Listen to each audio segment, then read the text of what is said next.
नमः श्री अतिराजाय विवेकानंद सूरये सच्चित् सुख स्वरूपाय स्वामिने तापहारिणे। हम स्वामी विवेकानंद की इंस्पायर्ड टॉक्स या हिंदी में उनका अनुवाद देववाणी पाठ कर रहे हैं। और स्वामी विवेकानंद के ये उपदेश 1000 आइलैंड पार्क में 1891 ईस्वी में दिए थे। और ये जुलाई का महीना है और मिस एलन वाल्डो ने प्रतिदिन कुछ न कुछ स्वामी जी के उपदेश रिकॉर्ड किए हैं। लेकिन हमने जैसा देखा था कि वो रिकॉर्डिंग में इतना संभव नहीं है। उस ज़माने में कोई ये जो है रिकॉर्डर तो थे नहीं कि जो मैंने बोला वो क्या वही लिख दिया। उन्होंने जो भी उन्होंने सुना थोड़ा सा उन्होंने लिखा, तो इसलिए कहीं पर कुछ है कहीं कुछ नहीं है, ये समस्या है। लेकिन फिर भी स्वामी विवेकानंद के उपदेश सूत्र रूप में है। एक एक वाक्य जो है अपने आप में गंभीर विचार, गंभीर संदेश, उपदेश लेकर है, तो इसलिए ये बहुत इम्पोर्टेंट है। तो हमने 6 जुलाई के पहले तक का सब पढ़ लिया। आज संडे मॉर्निंग जुलाई 7 जुलाई 7 संडे मॉर्निंग स्वामी जी बोल रहे हैं, Infinite manifestation dividing itself in portions still remains infinite, and each portion is infinite. Footnote है, infinity is one without a second, ever indivisible and unmanifested. By infinite manifestation, the Swami means the universe both visible and invisible. Although it is made up of countless forms which are limited by their very nature, still as a whole it is always infinite. Nay, even a portion of it is infinite, and as each such portion is inseparably united with it. एक बड़ी सुंदर बात, ये philosophical बात है, दार्शनिक बात है। और स्वामी विवेकानंद जब ये दार्शनिक बातें करते हैं, फिलोसॉफिकल बातें करते हैं, तो इसका भाव ये है, यहाँ इन्फिनिट की बात हो रही है, अनंत की बात हो रही है। हिंदी अनुवाद है उसका, अनंत जगत प्रपंच के चाहे जितने भी भाग क्यों न करो वह अनंत ही रहेगा और उसका प्रत्येक भाग भी अनंत रहेगा। अब अनंत, इन्फिनिट, हम सब जगह क्या चाहते हैं? सीमित चीज़ें देख रहे हैं। ये टेबल सीमित है, ये माइक सीमित है, हम शरीर से सीमित हैं, सब कुछ जो कुछ है संसार में वो सब सीमित है, लिमिटेड है, isn't it? हम सब समझते हैं इस चीज को। स्वामी जी क्या कहते हैं? स्वामी जी कहते हैं कि infinite manifestation divided itself in portions still remains infinite. Swami ji अनंत की बात कर रहे हैं और हमारे मन में प्रश्न आता है क्या करें? देखिए, एक बहुत महत्वपूर्ण समझने की बात यह है कि जब हम अध्यात्म की ओर जाते हैं, धर्म की ओर जाइए या जो भी कहिए, तो हमारा जो चिंतन है वो सामान्य जनता या हमारा जो सामान्य चिंतन है, सांसारिक चिंतन है, उससे भिन्न हो जाता है। ठीक है ना? हम भगवान का चिंतन करने लग जाते हैं। तो संसार तो अलग है, भगवान अलग है। अब भगवान का चिंतन करते हैं तो भगवान क्या है? तो भगवान को अनंत कहा, कहते हैं ना, हम अनंत कहते हैं। सर्वव्यापी भगवान को कहते हैं, अंदर बाहर सर्वत्र भगवान है, ये कहते हैं। तो जब ये चीज बार बार कही जाती है तो इसका प्रभाव मन पर पड़ता है। हम धीरे धीरे उस अनंत का चिंतन करना प्रारंभ करते हैं। ये बहुत महत्वपूर्ण बात है। अभी हमने आगे भी इसके पहले भी पढ़ा था। स्वामी जी कहते हैं कि सर्वत्र ब्रह्म देखो, सर्वत्र भगवान को देखो। ये बात बार बार कही गई है, बार बार कही गई। श्री रामकृष्ण कहते हैं कि नरेंद्र वो लड़का है, वो सब में भगवान देखता है। तो सन्यासी नहीं हुए तो उसके पहले बार बार कहते, हमारा उद्देश्य क्या है? सब समय उठते जागते चलते फिरते सदा सर्वदा किसी न किसी प्रकार से भगवान का चिंतन करते रहना। और इस दृष्टि से और इस संदर्भ में ये जो आज की बात है ये बहुत महत्व की।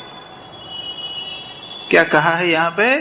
Infinite manifestation divided itself in portion still remains infinite and each portion is infinite. अनंत। अब सच पूछा जाए तो हमारा जो सीमित मन है वो अनंत की कल्पना कैसे कर सकता है? अनंत की कल्पना केवल इतनी ही कर सकता है, अधिक से अधिक, जैसे आकाश।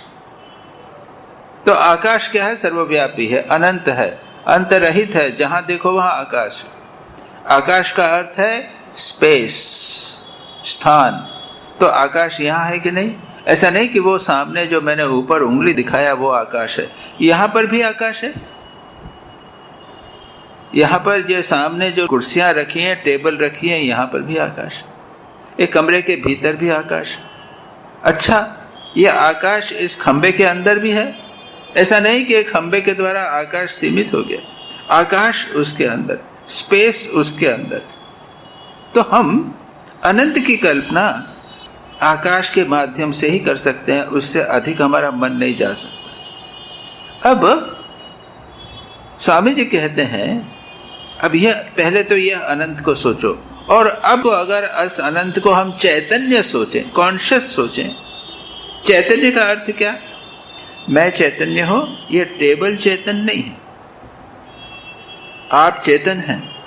अगर मैं आपका चिंतन करूंगा तो पता चलेगा कि आप में चेतना है, कॉन्शियसनेस। तो आकाश जो है, अगर उस आकाश को हम सोचें कि वो एक सत्ता के रूप में है, चेतना के रूप में हो, तो वो हो गया भगवान। अब स्वामी जी कहते हैं यह हुआ अनंत भगवान या अनंत ईश्वर। वो कहते हैं कि इन्फिनिटी, इन्फिनिट मैनिफेस्टेशन, इसके यह जो परमात्मा, यह जो अनंत है, इसके अनंत अभिव्यक्तियां हुई। उसी अनंत का ये ग्लास हो गया, उसमें पानी हो गया, ये टेबल हो गई, ये टेबल क्लॉथ हो गया, किताब हो गई, ये माइक हो गया, रिकॉर्डर हो गया, ये रबर बैंड हो गया, कुर्सियां होगी। ये जितने भी अभिव्यक्तियां, मैनिफेस्टेशंस हैं, सब अनंत के। अच्छा, इस अनंत के संबंध में मैथमेटिक्स, गणित में एक सिद्धांत है, और वो मैथमेटिक्स को ऐसे लिखते हैं इस प्रकार से, जैसे 8 इंग्लिश में 8 लिखते हैं ना, उसे सोया हुआ 8 हो, उसको वो इन्फिनिटी बोलते हैं। वो क्या कहते हैं? Infinity into infinite is infinity. Infinite में से इन्फिनिट को अगर आप उसमें गुणा करो तो इन्फिनिट हो जाएगा। इन्फिनिट में से इन्फिनिट का भाग दो तो 0 नहीं होगा, इन्फिनिट होगा। इन्फिनिट से इन्फिनिट को जोड़ो तो इन्फिनिट हो जाएगा। इन्फिनिटी से इन्फिनिट घटाओ तो 0 नहीं होगा, शून्य नहीं होगा, वो हो जाएगा इन्फिनिट। तो ये तो गणित है, स्वामी जी इसी को अध्यात्म में ला रहे। इन्फिनिट के जितने भी मैनिफेस्टेशंस हैं वह भी इन्फिनिट। अब इस पे फुटनोट बड़ा अच्छा दिया है, ये कहते हैं इन्फिनिट मैनिफेस्टेशन या क्या है? Infinity is one without A second, ever indivisible and unmanifested. Footnote में कहा गया है, बहुत इंपॉर्टेंट बात। यह जो अनंत है, इसके भाग नहीं हो सकते, जैसा कहा ना, उसके डिवीजन नहीं हो सकते, भाग नहीं हो सकते, मैनिफेस्टेशन नहीं हो सकते। वो एक ही है, विदाउट दूसरा नहीं है। फिर भी स्वामी जी जब कहते हैं इन्फिनिट मैनिफेस्टेशन, उनका कहना है मतलब यह जगत जो दिखाई दे रहा है और दिखाई नहीं दे रहा है, ये सारा जगत हम देख रहे हैं, और कुछ जगत ऐसा है जो हमें नहीं दिख रहा है, हमारे नेत्रों के बाहर है या हमारे मन के स्तर पर है, जिसे हम देख नहीं सकते, हम समझ नहीं सकते, वो सब का सब इन्फिनिट मैनिफेस्टेशन है, यानी अनंत अभिव्यक्तियां हैं। इसको हिंदी में कहा है, जितने भी भाग क्यों न करो, जगत प्रपंच के भाग। ये जगत प्रपंच इसका ठीक से ट्रांसलेशन नहीं हुआ। अनंत के जितने भी भाग करो वे भी अनंत रहेंगे। Although it is made up of countless forms which are limited। अब ये जो है, ये किताब जो है ये सीमित है, अनंत नहीं है। यही कहते हैं, Although it is made up of countless forms, बहुत सारे इसके रूप हैं जो सीमित हैं, their very nature still as a whole it is always infinite। लेकिन ये किताब अपने आप में सीमित है, लेकिन अखंड के साथ अगर एक साथ रहेगी तो वो असीम है। As a whole it is always infinite and even a portion of it is infinite as each portion is inseparably united। अनंत के साथ युक्त होने के कारण यह भी अनंत है। ये बात कही। कुछ जगह तो यहाँ तक कहते हैं कि इसका अगर चिंतन करो तो ये धीरे धीरे अनंत हो जाएगी। ये क्या है? कागज है ना? कागज। ये कागज किससे बने हुए हैं? मॉलिक्यूल से बने, है ना? अणु परमाणु से बने। अणु परमाणु क्या है? जब अणु को लोगे, बिल्कुल सबसे छोटा, उसको माइक्रोस्कोप में देखो तो बाप रे, और निरंतर उसमें चल रहा है, इलेक्ट्रॉन प्रोटॉन सब जोर जोर से घूम रहे हैं, उसमें अनंत एनर्जी जैसी विद्यमान। एटम बम क्या? वो छोटे से एटम में इतनी सारी शक्ति, एनर्जी। तात्पर्य क्या है? थोड़ा सा विचार करने पे देखेंगे कि संसार की जितनी वस्तुएं हैं, भले ही वे सीमित प्रतीत होवे, लेकिन वे असीम है, अनंत। स्वामी जी वही बात कहते हैं। अब इसका व्यावहारिक पक्ष क्या है? व्यावहारिक पक्ष सदा ये याद रखिए कि हमें सदा अनंत का चिंतन करते रहना चाहिए। हमारे मन में ये बात गहराई से बैठ जानी चाहिए कि सब कुछ अनंत है, परमात्मा अनंत है, सदा सर्वदा विद्यमान। ये बात गहराई से हमारे दिमाग में अच्छी तरह बैठ जाने चाहिए। हमारा चिंतन उस प्रकार से सदा सर्वदा होते रहे। ये बहुत इम्पोर्टेंट बात है। यही बात स्वामी जी यहाँ पर बताना चाहते हैं। अब इसके आगे चलें। वही बात दूसरे प्रकार से कहते हैं, Brahman is the same in two forms, changeable and unchangeable, expressed and unexpressed, know that the knower and the known are one। यही बात कह रहे हैं, देखेंगे उसको। The Trinity, the knower, known and the knowing, is manifesting as this universe that God, the yogi, sees in meditation. He sees through the power of his self। पहले infinite कहा, अब उसी को स्वामी जी ब्रह्म कह रहे हैं। ब्रह्म के दो रूप बताए, यहाँ पर भी बताया, manifestation and division. Infinite manifestation, अब यहाँ पे विभाजित बताई। क्या कहते हैं? परिणामी और अपरिणामी, व्यक्त और अव्यक्त दोनों ही अवस्थाओं में ब्रह्म एक है। ज्ञाता और ज्ञेय को एक समझो। ज्ञाता, ज्ञान और ज्ञेय, यह त्रिपुटी जगत प्रपंच रूप में प्रकाशित हुई है।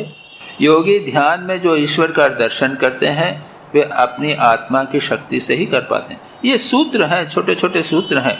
एक एक वाक्य जो है वो सूत्र के समान। क्या कहा? अभी जो कहा था मैनिफेस्टेशन, इन्फिनिट मैनिफेस्टेशन, ठीक उसी प्रकार की बात कहते हैं स्वामी जी यहाँ पर। ब्रह्म, तो ब्रह्म की अब आप जितना सुनते हैं आप लोग तो ब्रह्म ज्ञानी हो ही गए हैं। ठाकुर बोलते थे ना, ठाकुर कहते थे जब वो ब्राह्म समाज में जाते थे तो कहते थे पुराने ब्रह्मज्ञानी को प्रणाम, आधुनिक ब्रह्मज्ञानी यानी ब्राह्म जो भक्त हैं उनको प्रणाम। तो यहाँ पे भी तो ये अद्वैत आश्रम है, तो यहाँ पे तो अद्वैत यानी तो ब्रह्म ही हुआ, तो अद्वैत के ब्रह्मज्ञानी को प्रणाम। इतना आप लोग सुने हैं तो इतने में तो थोड़ा थोड़ा तो ब्रह्म ज्ञान हो ही गया। तो यहाँ पे स्वामी जी कहते हैं, क्या कहते हैं, ब्रह्म की दो अवस्थाएं बताई,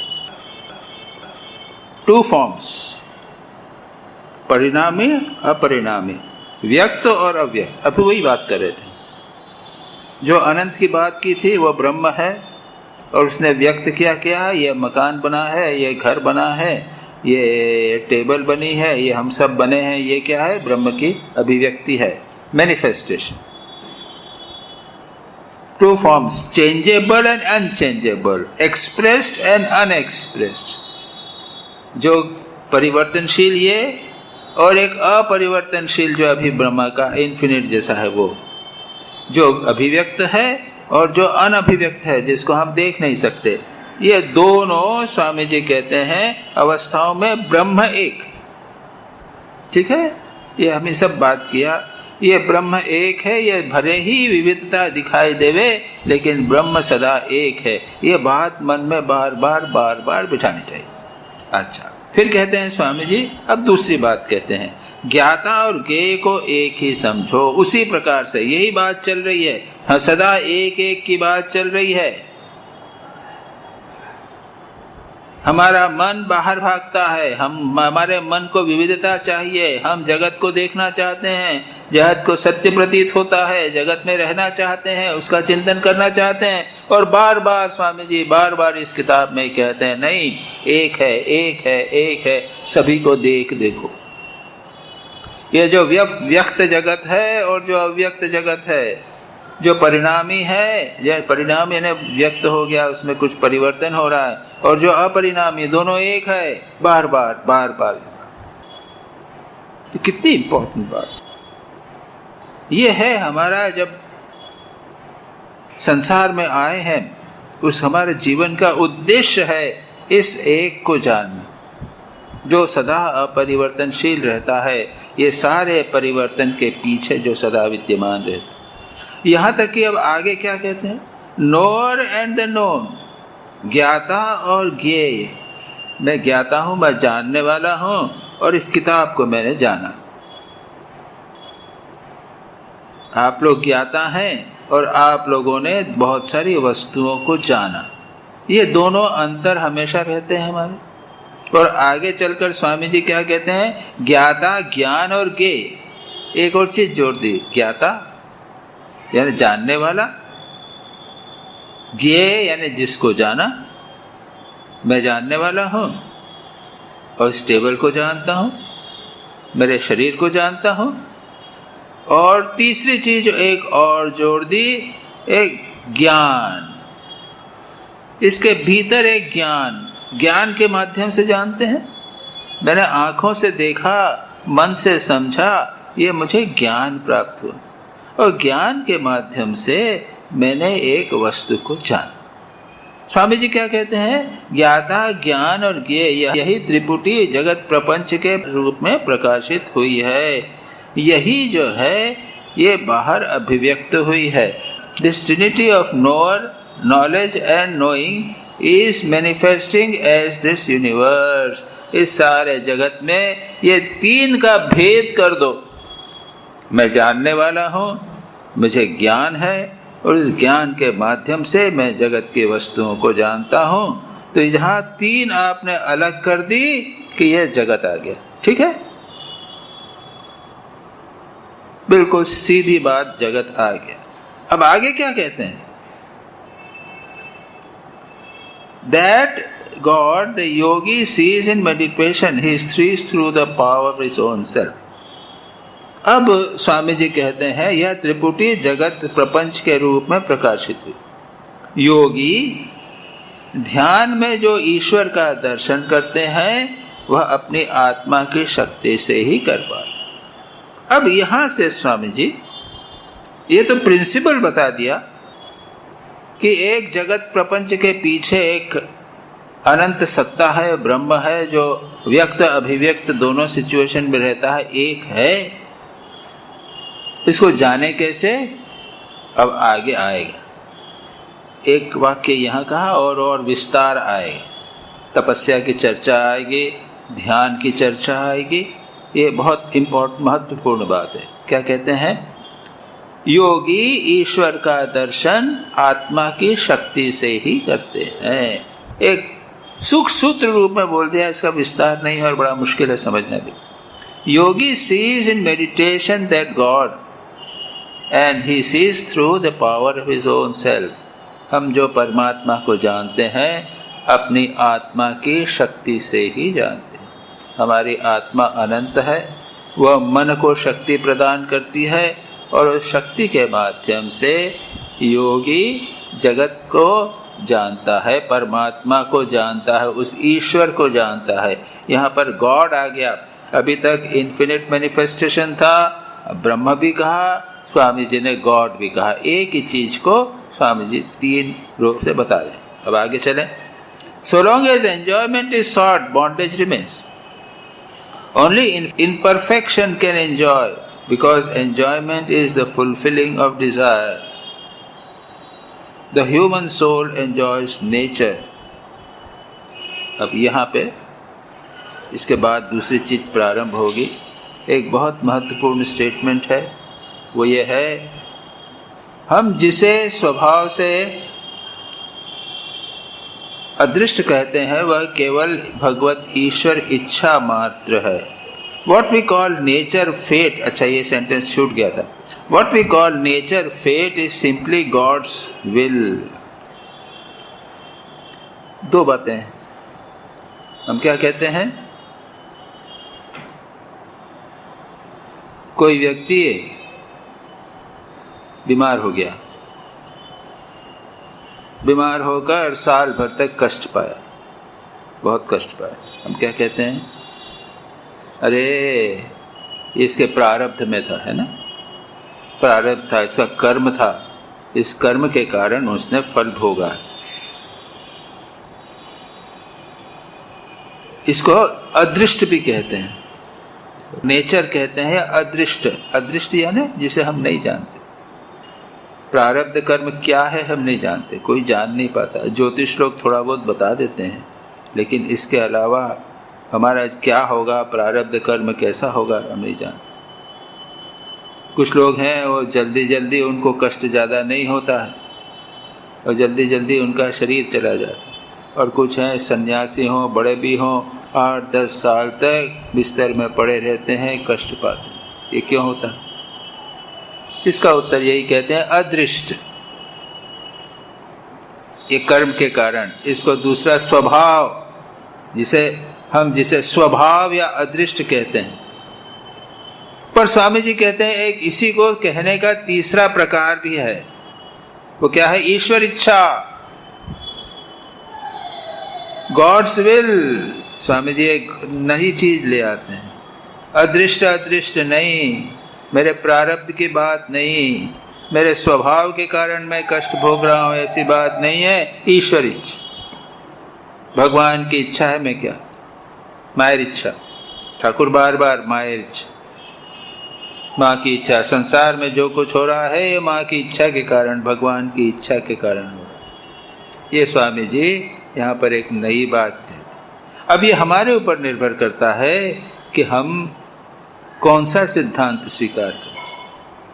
जैसे बौद्ध और जैन धर्म जो है वो ईश्वर में विश्वास नहीं करते, तो वो वहाँ पर ईश्वर की इच्छा नहीं आती। वो शब्द कर्म के कारण कष्ट पाते हैं, सारा कर्म।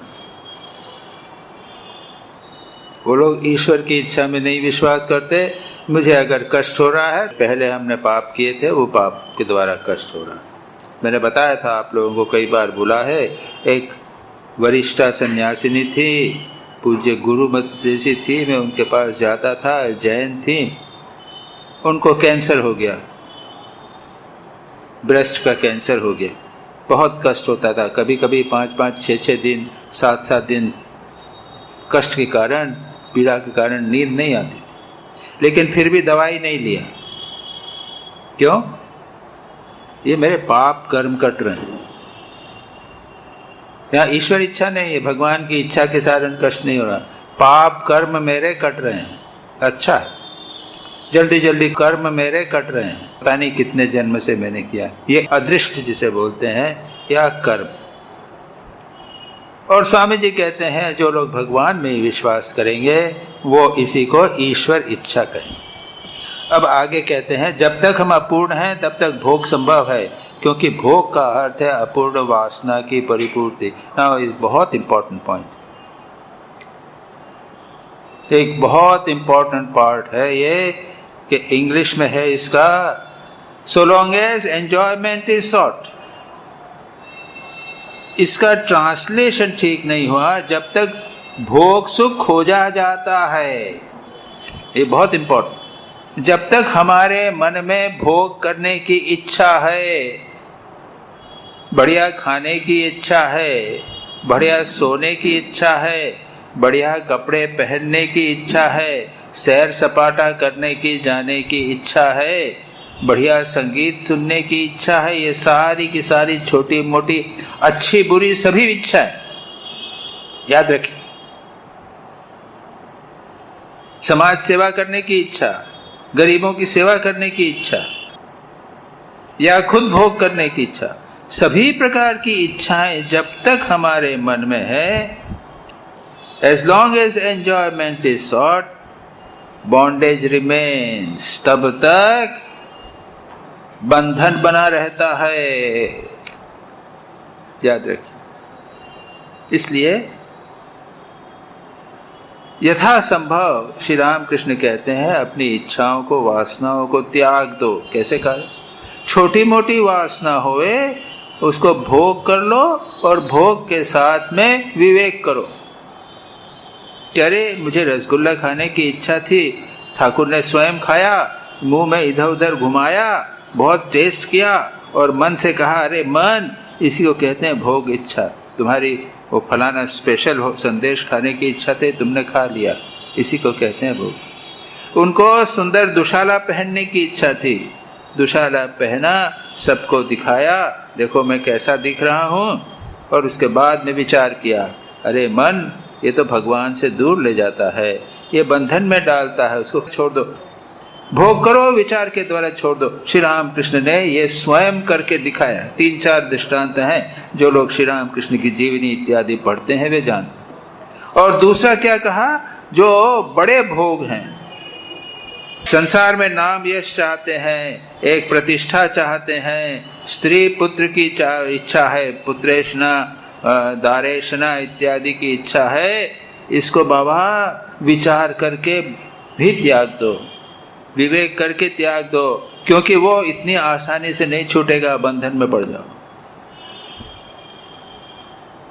तो स्वामी जी यहाँ पर क्या कह रहे हैं? जब तक वासना है, जब तक भोग है, तब तक बंधन बना रहेगा।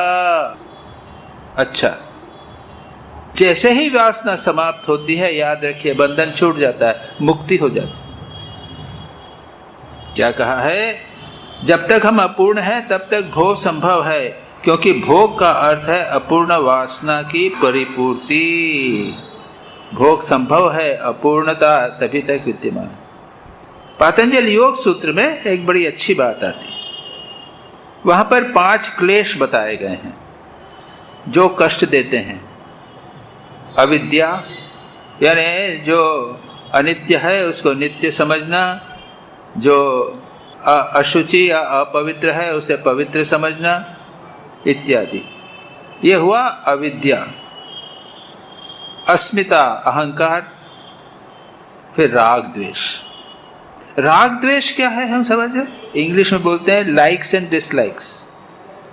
मुझे मीठा खाना अच्छा लगता है, दूसरे किसी को चरपरा खाना अच्छा लगता है, किसी को एक प्रकार का कपड़ा अच्छा लगता है, दूसरे को दूसरे प्रकार का। सभी के अंदर कुछ लाइक्स एंड डिसलाइक्स, इच्छा अनिच्छा, राग द्वेष, ये सबके अंदर विद्यमान। और फिर 5वां क्लेश आता है राग द्वेष, उसके बाद 5वां क्लेश है अभिनिवेश। अभिनिवेश यानी जीवित रहने की इच्छा, मरने से भय, मरना नहीं चाहते कोई भी, डरते हैं, मृत्यु से सब डरते हैं, मैं न मरूं, सदा बना रहूं। ये 5 क्लेश। अब इसमें अगर किसी के राग और द्वेष कम हो जाए, याद रखिए जितने व्यक्ति उनके राग द्वेष जितने प्रबल स्ट्रांग होंगे उतना कष्ट होगा। बच्चे में ये राग द्वेष पनपते नहीं, छोटे बच्चे में। पहले कभी कच्चा कपड़ा पहनेगा, सबको दिखाएगा और दूसरे समय उसी को फेंक देगा। वो किसी से में फंसता नहीं। राग द्वेष ये चीज नहीं है उसको। अटैचमेंट एंड अवर्शन ये चीज नहीं। ये बुरा है, ये अच्छा है, कुछ नहीं। गंदा हो गया तो गंदा हो गया, उसको समझ में नहीं आता। ये अच्छी चीज है, ये बुरी चीज है, कुछ समझ नहीं आती। माँ कहती है कि ये अच्छा है, माँ कहती है बुरा है, तो वो उसको थोड़ा समझ लेता है, थोड़ी देर रहता है, फिर चला जाता है। तो इस प्रकार की अगर स्थिति हो जावे कि राग द्वेष हमारे कम हो जाए, तो याद रखिएगा आपको मृत्यु का भय भी नहीं रहेगा। अविद्या, अस्मिता, राग द्वेष और उसके बाद अभिनिवेश है, ये बड़ा भयानक। विद्वान लोगों में भी मृत्यु का भय, जीने की इच्छा। लेकिन जिसके राग द्वेष कम हो गए, जिसकी वासनाएं कम हो गई, वो मृत्यु से नहीं डरता। मैं क्यों जीवित रहूं, मुझे कोई इच्छा नहीं है, कोई वासना नहीं है, मैं पूर्ण हूं। स्वामी जी यहाँ पर कहते हैं ना, जब तक हम अपूर्ण हैं तब तक भोग संभव है, क्योंकि भोग का अर्थ है अपूर्ण वासना की परिपूर्ति। Because enjoyment is the fulfilling of desire. ये इच्छाओं की पूर्ति, वासनाओं की पूर्ति ही अपूर्णता है। ये चाहिए, वो चाहिए, हम पूर्ण नहीं। हम ये नहीं जानते कि हमारी आत्मा जो है वो पूर्ण है। हम अपना मन जो है वो अपूर्ण है। मन की इच्छा को पूर्ण करने का प्रयत्न करते जाते हैं, लेकिन ये भूल जाते हैं कि हमारी आत्मा सच्चिद आनंद स्वरूप है, ज्ञान स्वरूप है, सदा विद्यमान है, सच्चिदानंद स्वरूप है। इसको हम नहीं जानते। एक बार हम जान लें तो फिर लगेगा कि इसकी वासना की क्या आवश्यकता है, मैं तो पूर्ण हूं। सारी वासनाएं मुझ में पूरी तरह विलीन हो गई हैं। ये बहुत महत्वपूर्ण बात। यहाँ पर स्वामी जी उस आत्मा की चर्चा अधिक नहीं कर रहे हैं, बाद में अभी आएगा। अभी बहुत अच्छी बातें आ रही है।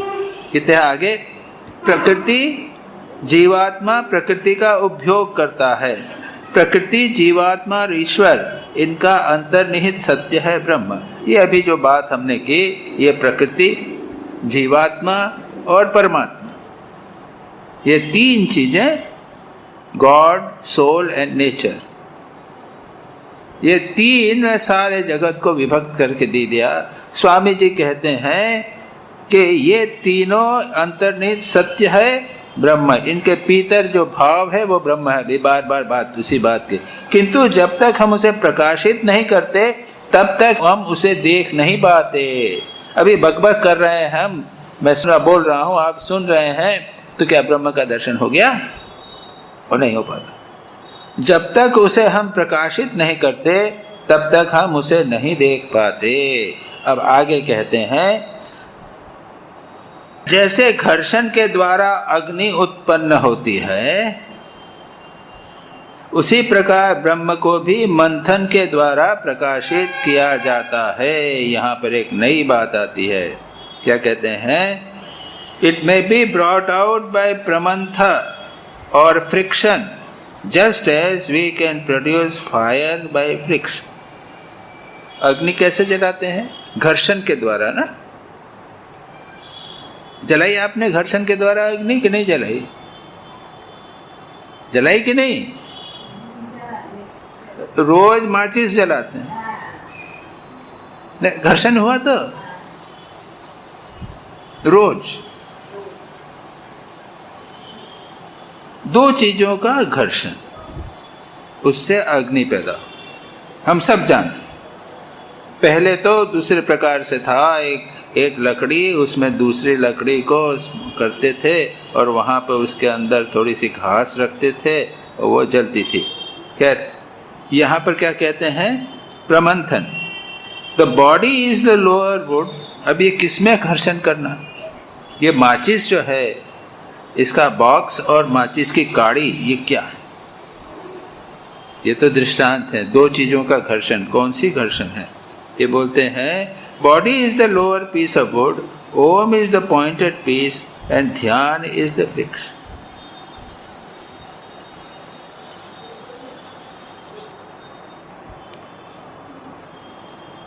देह को नीचे की अरणी जानो, प्रणव या ओंकार को ऊपर की अरणी समझो, और ध्यान को मंथन स्वरूप समझो। और ये ब्रह्मोपनिषद में है, आत्मानम अरणिम कृत्वा प्रणवम च उत्तरारणिम ध्यान निर्मथनाभ्यासात देवम पश्येत निगूढ़वत्। क्या कहें कि आत्मा को यानी इस देह को जो अरणी यानी लकड़ी समझो, प्रणव को ओंकार जो है या मंत्र जो है वो ऊपर की लकड़ी समझो, और ध्यान रूप घर्षण, ध्यान के अभ्यास से हमारे भीतर जो देव है, परमात्मा है, ब्रह्म को जानो। ब्रह्म को जानने की बात हो रही, हमने बात की लेकिन हम क्यों नहीं जानते उसको बता रहे। तो क्या हुआ? ये माचिस क्या है? माचिस की डिब्बिया, वो क्या है? ये देह। प्रणव या मंत्र, हमारा जो मंत्र है वो क्या है? ऊपर की लकड़ी, यानी वो माचिस। माचिस जो है वो ओंकार या मंत्र। और जो घर्षण, ये हुआ ध्यान। मतलब क्या? ध्यान में बैठिए, शरीर के भीतर परमात्मा का चिंतन कीजिए, ओंकार का जप कीजिए या अपने मंत्र का जप कीजिए एकाग्रता से। इस देह के भीतर आत्मा में या जो हृदय है उसमें आत्मानम अरणिम कृत्वा प्रणव यानी जो मंत्र है वो, और ध्यान के द्वारा हम अपने देह के अंदर परमात्मा या ब्रह्म को प्रकट करेंगे। ये ध्यान है, मानो घर्षण। गहरा ध्यान होना चाहिए। ये प्रणव का ध्यान, यहाँ पे प्रणव की बात कही, ओम की बात कही है। कोई भी आपका जो मंत्र है, इष्ट मंत्र है, उसको ले लीजिए। उसके ध्यान के द्वारा हम हमारे भीतर ही परमात्मा का ध्यान, परमात्मा का साक्षात्कार करें। लेकिन इसके लिए आवश्यक है घर्षण। घर्षण यानी क्या? वो घिसना, थोड़ा सा विचार, मन के अंदर एक प्रवृत्ति, एक प्रक्रिया होनी चाहिए। बैठे हैं, बिट ध्यान कर, जप कर लिया, मन इधर उधर जा रहा है, ऐसा नहीं। मन में जप करने की एक प्रक्रिया है। और गुरु जब मंत्र देते हैं तो मंत्र देते हैं और उसको ध्यान करने का प्रक्रिया बता। क्या है? मंत्र का जप करो और उसके अर्थ का चिंतन करो। पातंजल योग सूत्र में कहा है, तद जपः तद अर्थ भाव। मंत्र का जप करो और उसके अर्थ का चिंतन। तो यहां पर प्रणव का बोला, तो प्रणव का अर्थ क्या? प्रणव यानी ओम। ओम का अर्थ क्या? उपनिषद पढ़िए, मांडुक्य उपनिषद में ओम का पूरा अर्थ बताया। बोला अ उ म और एक अमात्र यानी अ उ म के परे। और इसका अर्थ क्या है? अ का अर्थ है जागृत अवस्था में जो सत्ता या परमात्मा विद्यमान है। उ का अर्थ है स्वप्नावस्था में जो अनुभव करता है, यानी वही चैतन्य सत्ता। और म का अर्थ है जब हम सोते हैं, रात को सोते हुए भी हम कुछ अनुभव करते हैं, अविद्या का, अज्ञान का अनुभव, आनंद का अनुभव। सोकर उठते हैं तब हम कहते हैं कि मैं बड़ी अच्छी तरह सोया, बड़ा सुख से सोया, मुझे कुछ नहीं जानता था। तो ये कौन अनुभव करता है? यही चैतन्य सत्ता। तो जागृत, स्वप्न, सुषुप्ति तीनों अवस्था में हम बने रहते हैं। और उसके बाद में चतुर्थ अवस्था में, इसके बाद भी एक सत्ता है, यह है ब्रह्म, यह है ओम का अर्थ। ओम का अर्थ वह सत्ता, वह चैतन्य सत्ता जो जागृत स्वप्न सुषुप्ति अवस्था में सदा बनी रहती। और उसके बाद में क्या कहते हैं, वो मांडुक्य उपनिषद में आगे भी कहते हैं कि जिस प्रकार मुझ में ये चीजें हैं, प्रत्येक व्यक्ति जागृत अवस्था में कोई जानता है, तो कौन जानता है जागृत अवस्था में? वही परमात्मा, वो आत्मा। स्वप्न देखा किसने देखा? उसी ने ही देखा। और निद्रा में जो पूरी तरह सो गया, उसके बाद में भी उसको अनुभव हुआ, वो एक ही सत्ता विद्यमान है सदा। अब यह जो मुझ में है, यही बाहर भी है ब्रह्मांड में। यह हुआ ओम का अर्थ। अच्छा, किसी का मंत्र है रामकृष्ण, तो तद जपः तद अर्थ भाव। रामकृष्ण मंत्र का जप कीजिए और उसके अर्थ का चिंतन कीजिए। अर्थ का चिंतन क्या हुआ? रामकृष्ण जो है, ये क्या है? वो कमारपुकुर में जन्म हुआ था, दक्षिणेश्वर में उन्होंने तपस्या की थी, काशीपुर में कैंसर हो गया था, लोगों से कृपा की थी, ये हुआ रामकृष्ण? नहीं तो, इतना तो नहीं हुआ। वो तो सच्चिदानंद स्वरूप थे, वो परमात्मा थे, ईश्वर के अवतार थे। तो रामकृष्ण को क्या हमने सब जान लिया? ये उनकी जीवनी पढ़ के, लीला प्रसंग पढ़ के, वचनामृत पढ़ के, श्री रामकृष्ण को जैसा हमने देखा, ऐसा पढ़ के हमारे मन में एक धारणा होगी रामकृष्ण क्या। तो जब हम रामकृष्ण मंत्र का जप करें तो वह मन में आना चाहिए। ये हुआ तद जपः तद अर्थ भावनम। और नहीं तो रामकृष्ण कर रहे हैं, इतना जप कर रहे हैं और मन इधर उधर भाग रहा, अर्थ का चिंतन नहीं हो रहा है, तो वो जप नहीं होता। तो यहां पर जो कहा है कि ओम जो है वह, उसका ध्यान है ना, ध्यान निर्मथनेन, यानी मंत्र का ध्यान, यानी मंत्र के अर्थ का चिंतन। अब कीजिए इस चीज को, ये आपके मन को मथ देगा। समझ गए ना, है ना? मन को बिल्कुल निर्मथन हो जाएगा। अच्छा, गहराई से ध्यान करेंगे तो होगा कि नहीं? करके देखिए। अभी तो बिट बिट करते हैं तो नींद भी आ जाती है, पता नहीं कितना जप किया, बड़ा गलती से याद भी नहीं रहता। ऐसा नहीं, ध्यान के द्वारा निर्मथन, यानी अच्छी तरह मंथन कीजिए मन को,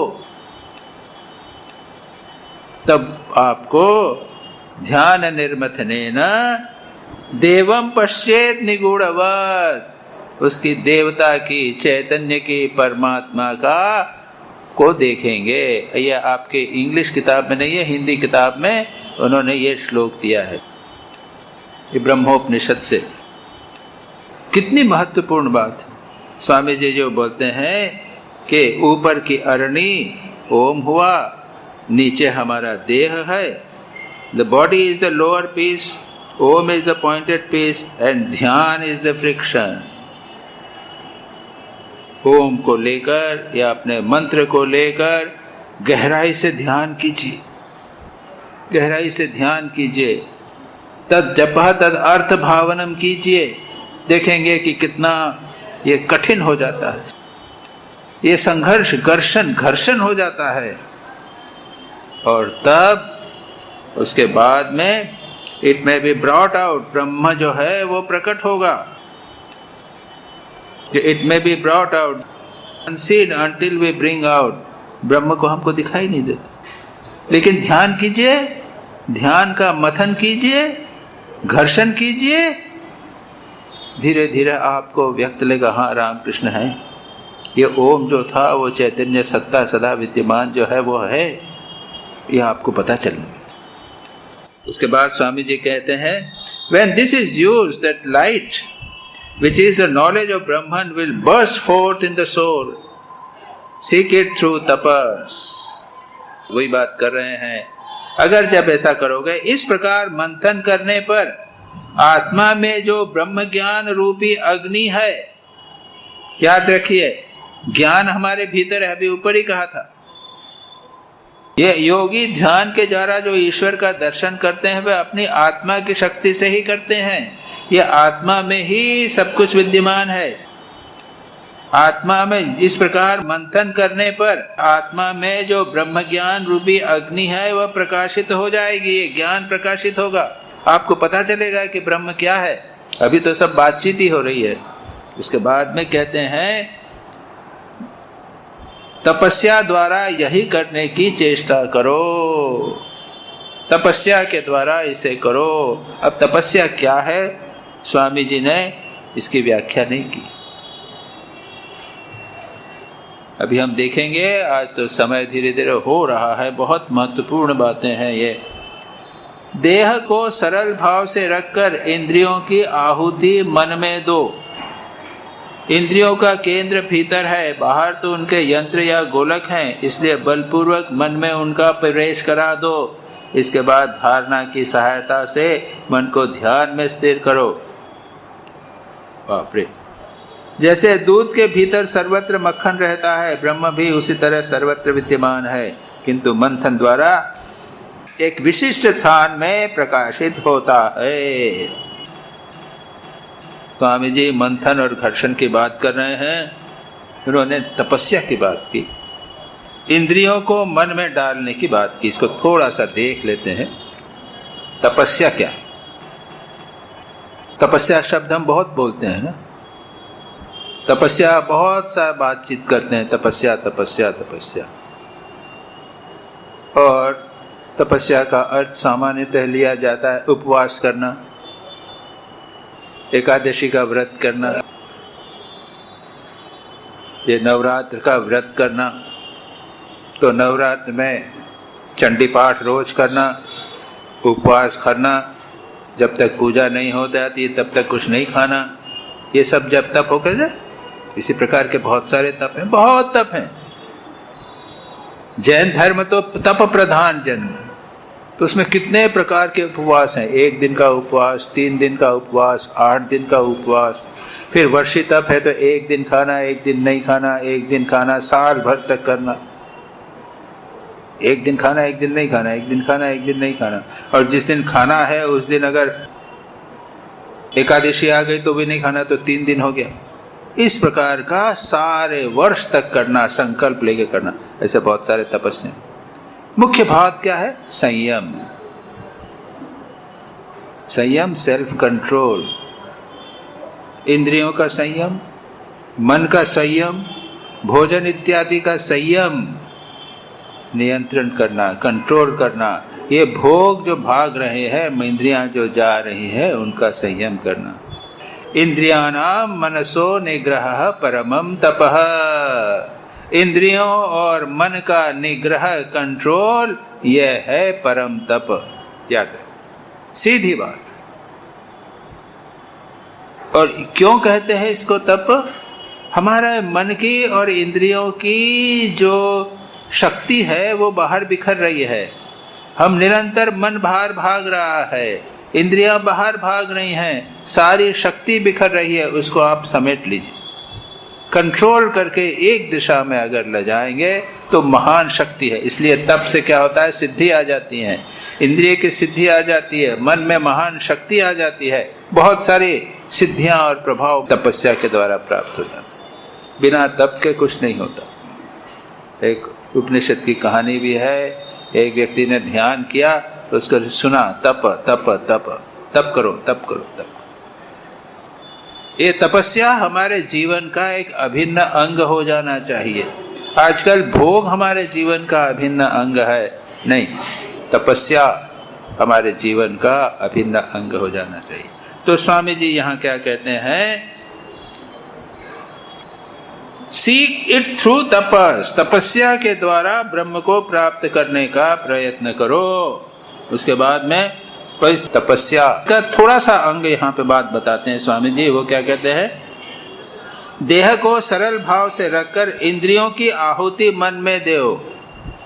यच्छेद वाक मनसी प्रागः तद्यच्छेद ज्ञानमात्मनि ज्ञानमात्मनि महति यच्छेद तद्यच्छेद शांतमात्मनि। एक उपनिषद का यह है, इंद्रियों को मन में डालो। मन में डालने का अर्थ क्या है? तो ये गिलास में पानी डाल सकते, तो इंद्रियों को मन में कैसे डालें? मन के द्वारा इंद्रियों का नियंत्रण करो। धीरे धीरे ऐसी स्थिति आएगी कि इंद्रियां मानो मन के अंदर ही चली जाती हैं, मन के साथ एक हो जाती हैं। यहाँ पर वही बात कहते हैं sense centres are within. इंद्रियों का केंद्र भीतर है, बाहर तो उनके यंत्र या गोलक हैं। ये एक महत्वपूर्ण बात इसको कह के समाप्त करूंगा। इंद्रियां हैं, ये आंख है, ये मेरी इंद्रिय है। इंद्रिय इधर ब्रेन के अंदर है, मस्तिष्क में है। अगर ब्रेन में, मस्तिष्क में, जहां पर आंख का केंद्र है, वहां पर अगर बीमारी या कैंसर हो जाए तो मेरे को आंख पूरी होते हुए भी कुछ नहीं दिखेगा। जब लकवा हो जाता है हाथ नहीं हिलता। हाथ तो है, ठीक है, लेकिन कहाँ? मस्तिष्क में, ब्रेन के अंदर बीमारी हो गई। ये हाथ पैरालिसिस हो गया, दाहिना अंग चला गया। हाथ तो है, इंद्रिय है, लेकिन उसका कंट्रोल यहाँ पर है। तो कहते हैं स्वामी जी कि इंद्रियां तो सब मस्तिष्क में है। ये बाहर जितने हैं, आंख, कान, ये जिह्वा, नाक, इससे हम सूंघते हैं, स्पर्श करते हैं, ये गोलक। ये गोलक है, इंग्लिश में ट्रांसलेशन किया है ऑर्गन्स। सिर्फ ये बाहर ऑर्गन्स है केवल, इनको हिंदी में कहते हैं गोलक। So drive them into the mind. इसलिए मन को, इंद्रियों को हाथ पर न ले जाओ, आंख पर नहीं ले जाओ, अब मन को भीतर खींच लो, यानी इंद्रियों को भीतर खींच लो। इसको कहते हैं यच्छेद। मन में इंद्रियों को डालो। अरे वो मन में इंद्रियां मन में ही रहती, ये बाहर तो गोलक हैं, इंद्रियां मन में ही रहती। इसलिए आप मन को नियंत्रण करके इंद्रियों को उनके अंदर डालो। ये है वह तपस्या, ध्यान। तो आज हम यहीं समाप्त करते हैं। मेरा निवेदन है कि आप इंस्पायर टॉक्स यदि होवे तो एक बार फिर से देख लीजिएगा। बहुत ही क्रिप्टिक है, जिसे कहते हैं ना, खूब सूक्ष्म छोटी छोटी बातें सूत्र में है। ये व्याख्या इसमें नहीं है, व्याख्या हमको करनी पड़ती है, अन्यथा समझ में नहीं आता। तम देशिकेन्द्रं परमं पवित्रं विश्वस्य पालं मधुरं यतीन्द्रं हिताय निर्णां नरमूर्तिमन्तं विवेकानन्दमहं नमामि। नमः श्री यतिराजाय विवेकानन्दसूरये सच्चित्सुखस्वरूपाय स्वामिने तापहारिणे।